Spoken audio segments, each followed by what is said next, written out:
की क्लास में हम उस स्ट्रेट लाइन के क्वेश्चंस हम सॉल्व करेंगे। स्ट्रेट लाइन के हम डिफरेंट कंडीशन पर इक्वेशन बनाएंगे। क्वेश्चन देखते हैं। हमें दिया हुआ है a line perpendicular to the line segment joining the points 1,0 and 2,3 divides it into the ratio 1:n. Find the equation of line. यहाँ पर हमें एक लाइन दिया हुआ है जो एक दूसरी लाइन जिसके दोनों पॉइंट के कोऑर्डिनेट हमें दिए हुए हैं 1,0 and 2,3 उसको 1:n में डिवाइड करती है। तो इस क्वेश्चन में हमें दिया हुआ है कि एक लाइन है PQ जो दूसरी लाइन, यहाँ पर हमने दूसरी लाइन कंसीडर की है AB जिसके पॉइंट के कोऑर्डिनेट हैं 10 and 2,3। उस लाइन को ये लाइन PQ 1:n में डिवाइड करती है। यहाँ पर हमें इस लाइन PQ का इक्वेशन पता करना है। तो उसके लिए यहाँ पर हमें मालूम चल गया है कि ये जो पॉइंट Q है, ये पॉइंट Q इसे 1:n में डिवाइड कर रहा है। तो हम इस लाइन का यहाँ पर हमने जो 10th क्लास में स्टडी किया है कि अगर कोई भी लाइन अगर कोई भी पॉइंट किसी लाइन को किसी रेशियो में डिवाइड करती है तो उस कंडीशन पर हम उसका इक्वेशन कैसे लिखते हैं।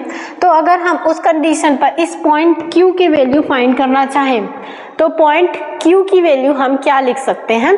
तो पॉइंट Q की वैल्यू हमें मिल जाएगी, हमने स्टडी किया है, उसके लिए फॉर्मूला हम लेते हैं m1x2 plus m2x1 upon m1 plus m2। यहाँ पर m1 एंड m2 ये इंडिकेट करता है कि ये किस रेशियो में डिवाइड कर रहा है। तो यहाँ पर m1 की वैल्यू 1 है एंड m2 की वैल्यू n है। तो ये हम वैल्यू यूज करेंगे। तो ये हमें मिल जाएगा m1 that is 1 and x2 की वैल्यू है यहाँ पे 2, तो 1 into 2 तो ये हमें मिल जाएगा 2 प्लस m2x1, m2 की वैल्यू है n एंड x1 की वैल्यू है 1, तो ये हमें मिल जाएगा 2 plus n upon m1 plus m2, तो ये हमें मिल जाएगा 1 प्लस n। सिमिलरली अगर हम y फाइंड करेंगे तो ये हमें मिल जाएगा m1 y2, तो ये 3 मिल जाएगा plus m2 y1 n into 0, तो ये हमें 0 मिल जाएगा अपॉन 1 प्लस n। ये इस पॉइंट के कोऑर्डिनेट हमें मिल गए। अब इस पॉइंट के कोऑर्डिनेट हमें मिल गए मतलब लाइन PQ के एक पॉइंट की वैल्यू हमें मिल गई।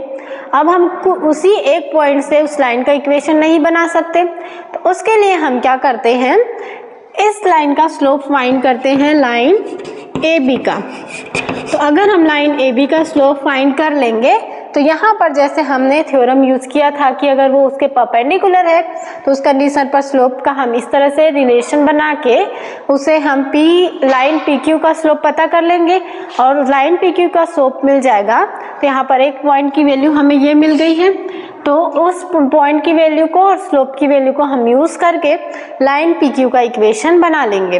तो यहाँ पर लाइन AB का स्लोप हमें मिल जाएगा 3 - 0 अपॉन 2 - 1, स्लोप हमें मिल गया 3। अब अगर हम लाइन PQ का स्लोप बनाएंगे तो लाइन PQ का स्लोप हमें मिल जाएगा -1 upon slope of line AB, और लाइन AB का स्लोप है 3, तो ये हमें मिल जाएगा -1/3। तो स्लोप मिल गया और 2 पॉइंट्स मिल गए। अब लाइन का इक्वेशन हमें मिल जाएगा y - 3 upon 1 plus n is equal to -1/3 x - 2 plus n upon 1 plus n। अब हम इसे एलसीएम लेके सॉल्व करते हैं तो ये हमें मिल जाएगा y into 1 plus n -3 is equal to -1/3 into 1 plus n x plus -2 - n।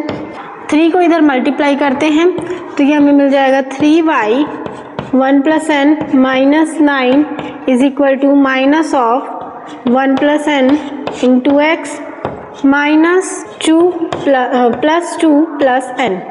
इन दोनों टर्म्स को हम इस साइड ट्रांसफर करते हैं तो ये हमें मिल जाएगा 1 plus n into x plus 3 1 plus x 1 plus n into y, और यहाँ पे जब हम इसे ट्रांसफर करेंगे तो ये -2 हमें मिल जाएगा, तो -2 and -9 इज -11, और ये हमें मिल जाएगा -n, और ये हमें रिलेशन मिल गया और इस लाइन का हमें इक्वेशन मिल गया 1 plus n into x plus 3 into 1 plus n y minus 11 minus n is equal to 0 और यही हमारी लाइन का इक्वेशन है। ठीक है, नेक्स्ट क्वेश्चन देखते हैं। हमें दिया हुआ है find the equation of a line that cuts of equal intercept on the coordinate axis and passes through the point 2, 3। यहाँ पर लाइन के पॉइंट्स हमें दिए हुए हैं कि लाइन 2, 3 पॉइंट से पास होती है और x axis and y axis से इक्वल इंटरसेप्ट काटती है। तो हमने इंटरसेप्ट फॉर्म में स्टडी किया था। लाइन का इक्वेशन हमें मिलता है x upon a plus y upon b is equal to 1। ये इक्वेशन हमने स्टडी किया है और हमें यहाँ पे कंडीशन दिया हुआ है कि line x axis and y axis दोनों से इक्वल इंटरसेप्ट काटती है। मतलब हमें दिया हुआ है a is equal to b, दोनों वैल्यूज इक्वल हैं और लाइन 2, 3 से पास होती है। मतलब हम x और y की प्लेस पे वैल्यू पुट कर सकते हैं। तो जब हम ये वैल्यू यहाँ पे पुट करेंगे और a is equal to b, मतलब हम a की प्लेस पे भी b ले सकते हैं। तो जब इस तरह से हम इसे लिखेंगे तो ये हमें मिल जाएगा 2 upon b plus 3 upon b is equal to 1। यहाँ पर x की प्लेस में हमने ये वैल्यू लिया, y की प्लेस में ये वैल्यू लिया। तो जब हम इसे सॉल्व करेंगे तो हमें मिल जाएगा 5 upon b is equal to 1। तो यहाँ से हमें b की वैल्यू मिल गई 5 और हमने यहाँ पे बनाया है कि इक्वल इंटरसेप्ट लाइन काटती है। मतलब a और b दोनों इक्वल होंगे। तो अगर b की वैल्यू 5 है मतलब a की वैल्यू भी हमें मिल जाएगी 5। अब अगर हम लाइन का इक्वेशन बनाएंगे यहाँ पर से तो ये हमें मिल जाएगा x upon 5 plus y upon 5 is equal to 1, या फिर हम लिख सकते हैं x plus y is equal to 5। तो यही हमारे लाइन का इक्वेशन है जो पॉइंट 2, 3 से होकर जाती है और x axis and y axis दोनों से इक्वल इंटरसेप्ट काटती है। ठीक है, नेक्स्ट क्वेश्चन देखते हैं। हमें यहाँ पर दिया हुआ है find the equation of a line passing through the point 2, 2 and cutting off intercepts on the axis whose sum are equal to 9।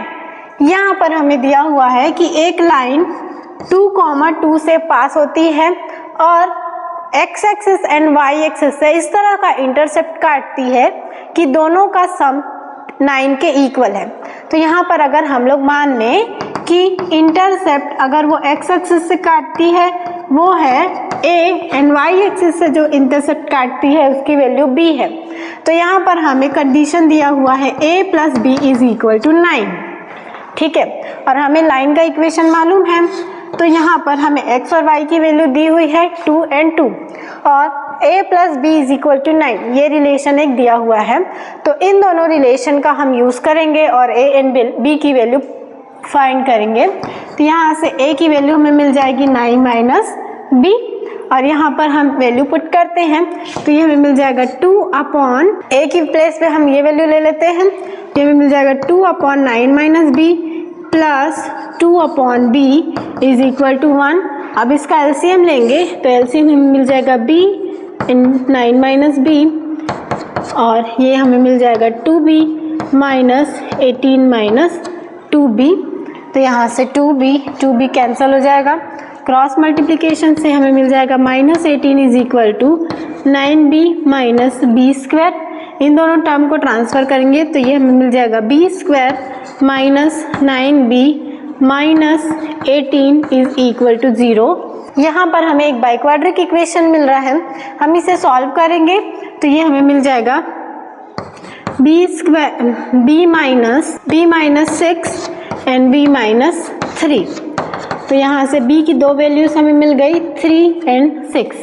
ठीक है, अगर b की वैल्यू 3 है तो उस कंडीशन पर जब हम a की वैल्यू फाइंड करेंगे तो ये हमें मिल जाएगा 9 माइनस 3 दैट इज 6 और जब हम b की वैल्यू लेंगे 6 उस कंडीशन पर हमें a की वैल्यू मिल जाएगी 3। तो लाइन का जब हम इक्वेशन लिखेंगे तो एक इक्वेशन हमें मिल जाएगा x upon 6 plus y upon 3 is equal to 1। अगर हम इसकी पहले वैल्यू को लेंगे तो, और अगर हम दूसरी वैल्यू को लेंगे तो ये हमें मिल जाएगा x upon 3 plus y upon 6 is equal to 1। और हम जब इसे सॉल्व करेंगे तो हमें ये मिल जाएगा x plus 2y is equal to 6 और यहाँ से ये हमें मिल जाएगा 2x plus y is equal to 6। तो दो हमें इक्वेशन मिल। नेक्स्ट कंडीशन देखते हैं, हमें दिया हुआ है find the equation of a line through the point 0,2। एक लाइन है जिसका हमें इक्वेशन पता करना है जो 0,2 पॉइंट से होकर जा रही है, and making an angle 2π/3 with positive X axis.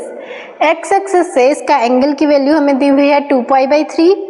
Also find the equation of a line parallel to it and crossing the Y axis at a distance of 2 units below the origin. तो सबसे पहले हम first condition को लेते हैं। First condition में हमें दिया हुआ है एक लाइन जो 0,2 से पास होती है और पॉजिटिव एक्स एक्सिस से एंगल बनाती है 2π/3। तो अगर हम इसे डिग्री में फाइंड करेंगे तो ये एंगल हमें मिल जाएगा 120 डिग्री। तो एंगल पॉजिटिव एक्स डायरेक्शन से हमें दिया हुआ है 120 डिग्री और पॉइंट की वैल्यू दी हुई है। तो लाइन का इक्वेशन हमें मिल जाएगा y minus y1 is equal to m into x minus x1। m हम फाइंड कर लेंगे टेंजेंट ऑफ थीटा से, तो हमें मिल जाएगा tan 120 डिग्री। tan 120 की वैल्यू जब हम फाइंड करेंगे तो ये हमें मिल जाएगा माइनस ऑफ 1/√3। तो हमें स्लोप की वैल्यू मिल गई। y1 एंड x1 की वैल्यू हमें यहाँ पे गिवन है। तो लाइन का इक्वेशन हमें मिल जाएगा y minus 2 is equal to minus 1/√3 into x minus 0।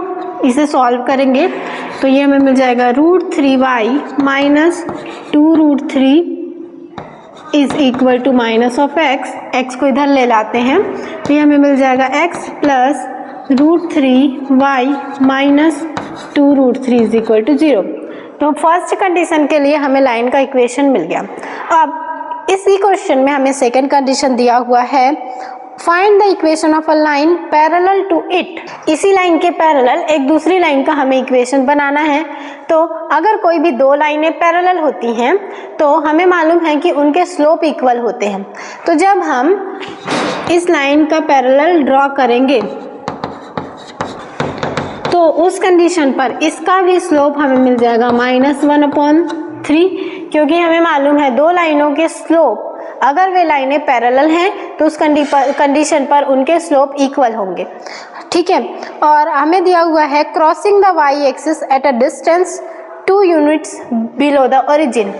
हमें जो लाइन ड्रॉ करना है वो वाई एक्सिस को बिलो द ओरिजिन 2 यूनिट्स पर कट कर रहा है। तो जब ये बिलो द ओरिजिन 2 यूनिट पर कट करेगा तो इस कंडीशन पर इस पॉइंट के कोऑर्डिनेट हमें मिल जाएंगे 0,-2, क्योंकि ये नेगेटिव ऑफ y डायरेक्शन है तो ये इसकी वैल्यू हमें मिल जाएगी -2 और y एक्सिस कंसीडर कर रहे हैं इसलिए x की वैल्यू हमें 0 मिलेगी। तो इस लाइन का इक्वेशन हमें मिल जाएगा y minus -2 is equal to -1/√3 into x minus 0। और जब हम इसे सॉल्व करेंगे तो ये हमें मिल जाएगा y plus 2 into √3 is equal to -x, या ये हमें मिल जाएगा x plus √3y plus 2 is equal to 0। तो ये हमें लाइन का इक्वेशन मिल गया। ठीक है, नेक्स्ट क्वेश्चन देखते हैं। हमें दिया हुआ है the perpendicular from the origin to a line meets it at a point -2,9 find the equation of line. यहाँ पर हमें एक पॉइंट दिया हुआ है -2,9। हमें कंडीशन में ये दिया हुआ है कि एक लाइन जो ओरिजिन से अगर हम उस लाइन का परपेंडिकुलर ड्रॉ करते हैं तो उस लाइन को वो मीट करती है -2,9 पे। तो अगर हम ये पॉइंट ओरिजिन है तो ओरिजिन से परपेंडिकुलर किसी लाइन पर ड्रॉ करते हैं, सपोज ये है और ये लाइन का परपेंडिकुलर हमें यहाँ पे मिल रहा है। इस पॉइंट की वैल्यू हमें दी हुई है -2,9। यहाँ पर हमने एक लाइन लिया हुआ है L जिसका एक पॉइंट है -2,9। अगर ओरिजिन से उस लाइन पर हम परपेंडिकुलर डालते हैं तो परपेंडिकुलर इसी पॉइंट P पर मिल रहा है जिसके कोऑर्डिनेट है -2,9 और हमें इस लाइन का इक्वेशन बनाना है लाइन L का। तो एक ही पॉइंट से हम इक्वेशन नहीं बना सकते। अगर एक ही पॉइंट है तो हमें उसके स्लोप की वैल्यू फाइंड करनी है। तो इस लाइन L का स्लोप फाइंड करने के लिए हम क्या करते हैं, सबसे पहले इस लाइन OP का स्लोप फाइंड करते हैं। लाइन ओपी का स्लोप हम इसलिए फाइंड कर सकते हैं क्योंकि पॉइंट पी के कोऑर्डिनेट हमें मालूम है और ओरिजिन का कोऑर्डिनेट हम 0 0 ले लेंगे तो हमें लाइन ओपी का कोऑर्डिनेट मिल जाएगा। तो लाइन सेगमेंट ओपी का स्लोप हमें m मिल जाएगा 9 - 0 अपॉन -2 -0, तो इसका स्लोप हमें मिल गया -2 अपॉन 9। अब ये दोनों लाइनें परपेंडिकुलर हैं और हमें मालूम है कि परपेंडिकुलर लाइनों का slope negative of inversely proportional होता है। तो जब लाइन L का हम स्लोप निकालेंगे तो लाइन L का स्लोप हमें मिल जाएगा -1 अपॉन ये वाला स्लोप, तो हमें मिल जाएगा -1 अपॉन -2 अपॉन 9, तो ये स्लोप हमें मिल जाएगा 9/2। अब इस लाइन का स्लोप हमें मिल गया तो इस पॉइंट को और इस स्लोप को यूज करके हम फॉर्मूला फाइंड करेंगे। तो ये हमें मिल जाएगा y - 9 is equal to 9/2 into x plus 2। जब हम इसे क्रॉस मल्टीप्लिकेशन करके सॉल्व करेंगे तो ये हमें मिल जाएगा y - 9 into 2 is equal to 9x plus 18। तो यहाँ से हमें मिल जाएगा 2y - 18 is equal to 9x plus 18। इन दोनों टर्म्स को हम यहाँ ट्रांसफ़र करते हैं तो इक्वेशन हमें मिल जाएगा 9x minus 2y plus 36 is equal to 0 और यही लाइन का इक्वेशन है। नेक्स्ट कंडीशन देखते हैं।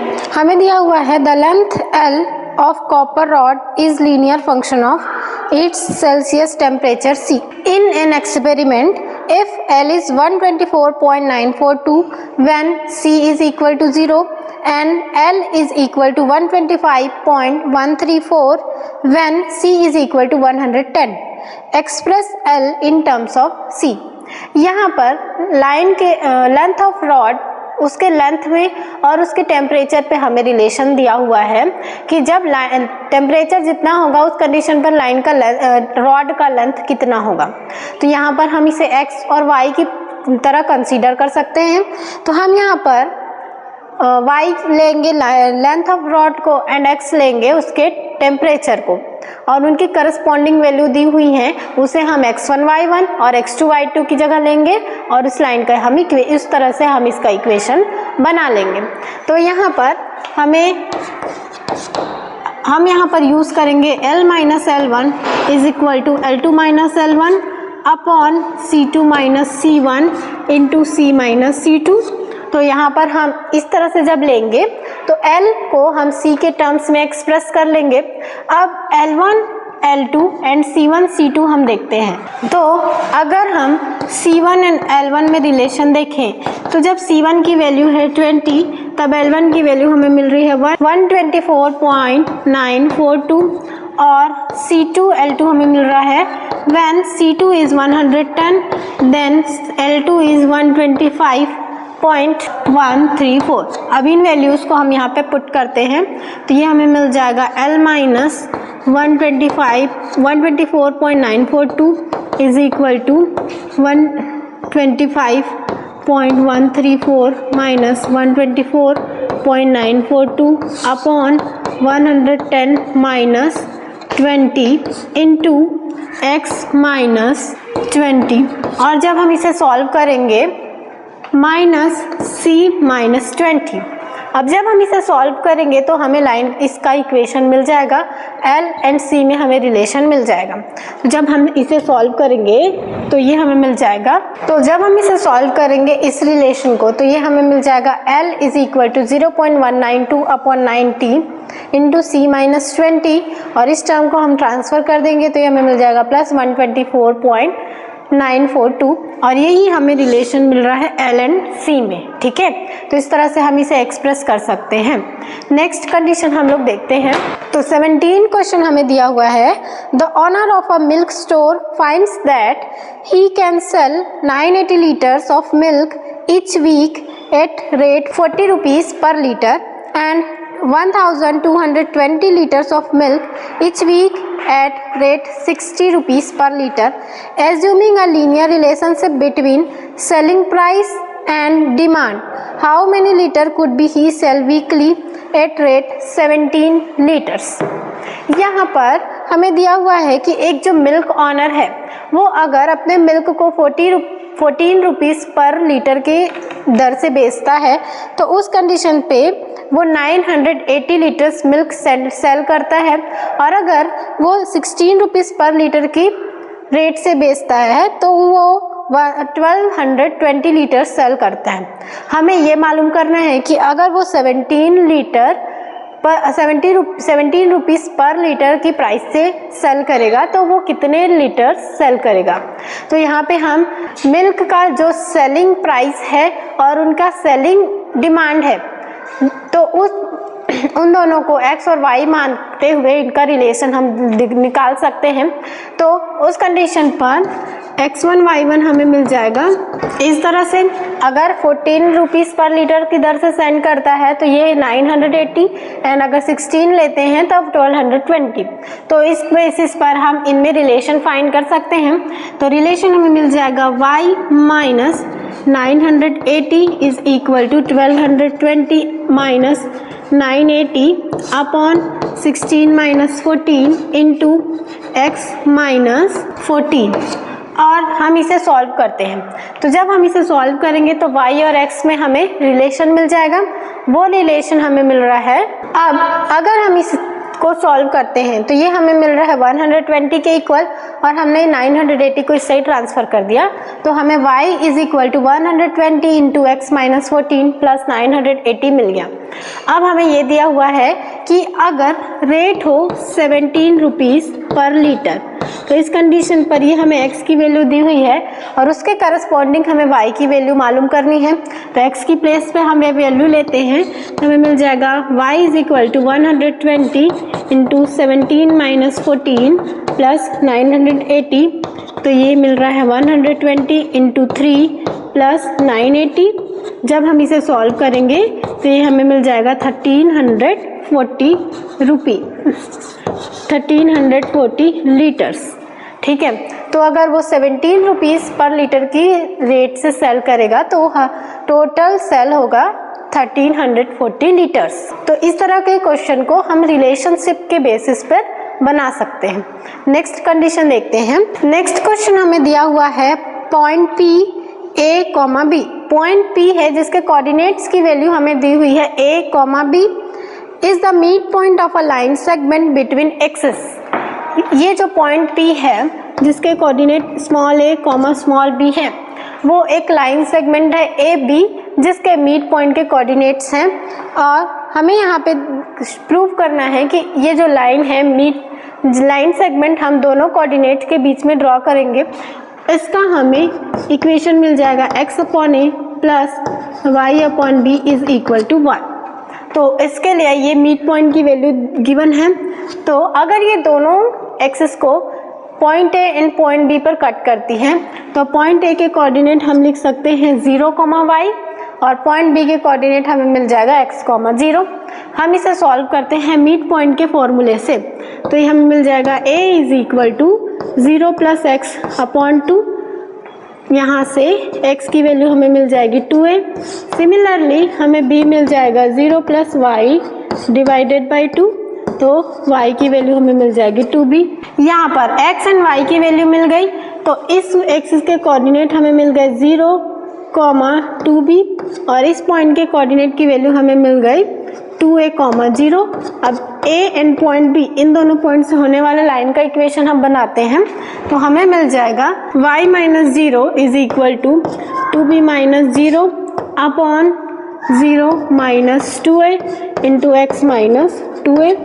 अब यहाँ से हमें मिल जाएगा y is equal to 2b upon 2a, 2 cancel हो जाएगा और यहाँ से हमें मिल रहा है x into x minus 2a। Cross multiplication करेंगे तो ये हमें मिल जाएगा a into y is equal प्लस 2ab। अब इस bx को इधर ट्रांसफ़र करते हैं तो ये हमें मिल जाएगा bx plus ay is equal to 2ab। अब ab का हम दोनों साइड डिवाइड करेंगे तो यहाँ से हमें मिल जाएगा x अपॉन a और यहाँ पर हमें मिल जाएगा y upon b। ab cancel हो जाएगा और हमें मिल जाएगा 2। तो जो पॉइंट P अगर इस लाइन सेगमेंट का मिड पॉइंट है तो उस लाइन का इक्वेशन हमें मिल जाएगा x/a plus y/b is equal to 2, और यही हमें प्रूफ करना था। अब इसके बाद 19 क्वेश्चन देखते हैं हम। हमें दिया हुआ है point R h, K divides the line segment between the axis in the ratio 1:2, find the equation of a line. हमें यहाँ पे कोऑर्डिनेट्स में अगर हम एक लाइन इस तरह से एल लाइन ड्रॉ करते हैं तो इस लाइन में एक पॉइंट है जिसके कोऑर्डिनेट्स हैं h, K।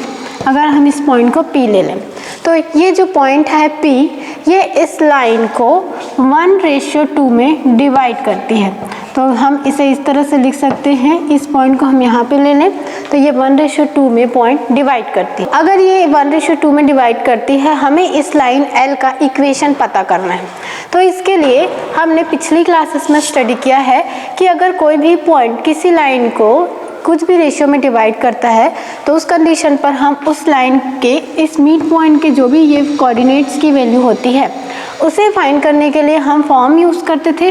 अगर हमें x की वैल्यू फाइंड करनी है, मतलब x कोऑर्डिनेट की वैल्यू फाइंड करनी है, हम लेते थे m1x2 plus m2x1 upon m1 plus m2।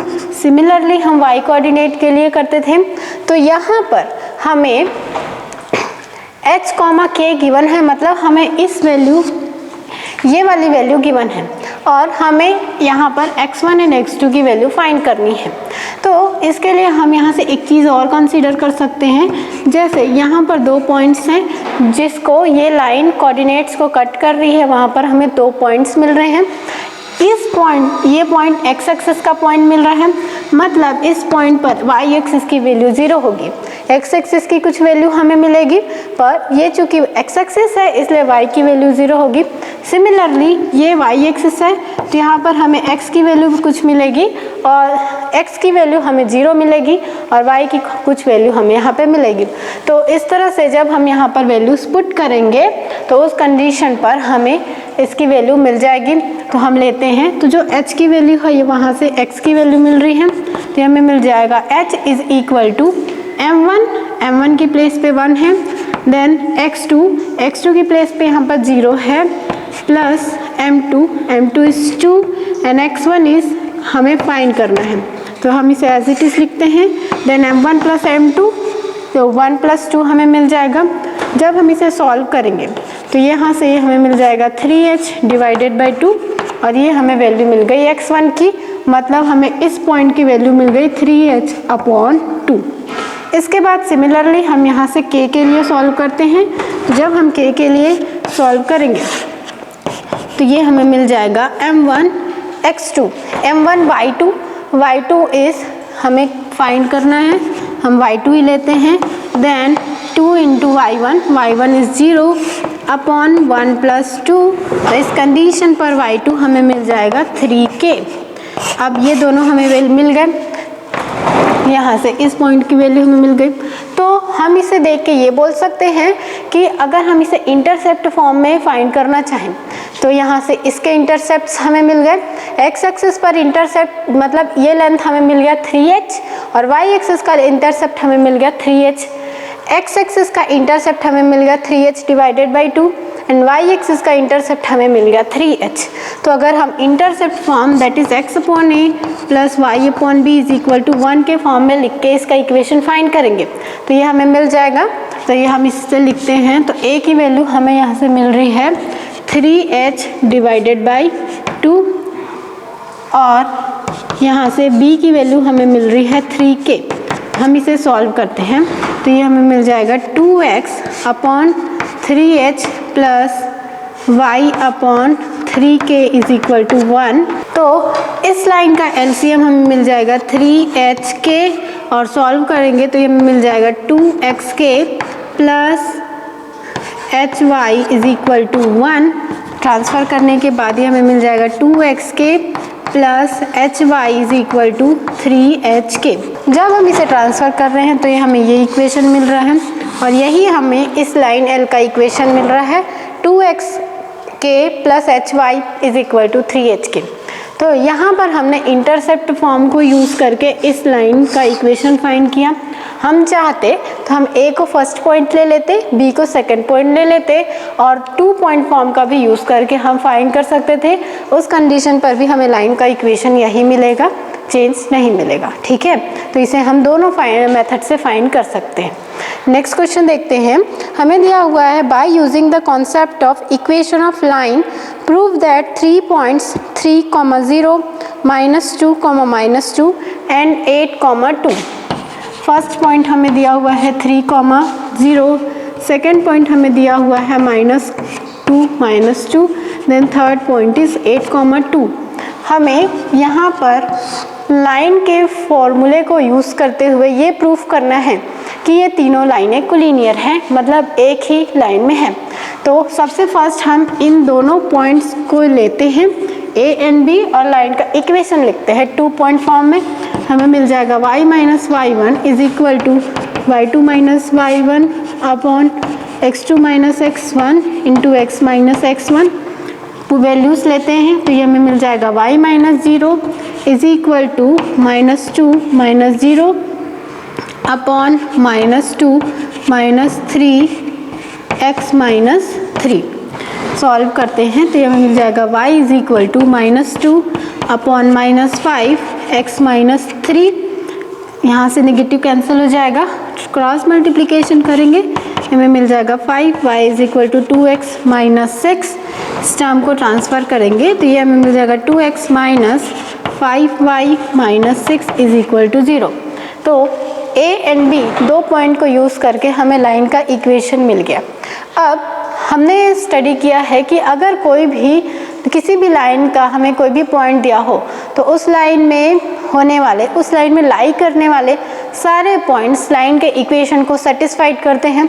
तो अगर ये तीनों पॉइंट्स कोलिनियर है, मतलब एक ही लाइन में हैं, तो हमने इन दोनों पॉइंट से जो लाइन का इक्वेशन फाइंड किया है वो ये थर्ड पॉइंट सेटिस्फाइड करेगा।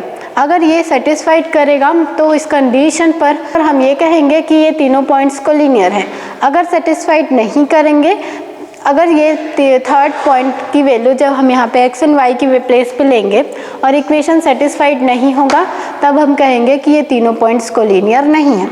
तो वैल्यूज़ रख के देखते हैं तो ये हमें मिल जाएगा 2 × 8 -5 × 2 - 6। LHS पे हम वैल्यूज़ ले रहे हैं थर्ड पॉइंट C की। जब वैल्यू पुट करेंगे तो ये हमें मिल जाएगा 16 - 10 - 6 दैट इज 16 - 16। यहाँ हमें मिल रहा है 0 और RHS की वैल्यू भी हमें 0 मिल रही है। तो यहाँ से ये कंडीशन सेटिस्फाइड हो रहा है, मतलब हम ये कहेंगे कि A, B एंड C तीनों पॉइंट्स कोलिनियर है। हम इसे इस तरह से सॉल्व कर सकते हैं। ठीक है, तो आज की क्लास में हमने NCERT की 10.2 एक्सरसाइज सॉल्व की है। नेक्स्ट क्लास में हम लाइन के कुछ इक्वेशंस और देखेंगे, जिसमें एक जनरल फॉर्म हम इक्वेशन का लेंगे, जैसे कि ax + by + c is equal to 0, और इसे लाइन के जितने इक्वेशंस हमने अभी तक स्टडी किए सबसे कंपेयर करके हम इनके स्लोप की, इंटरसेप्ट की, सभी की वैल्यू हम डायरेक्टली कैसे फाइंड करेंगे, इसका हम मेथड देखेंगे। ठीक है।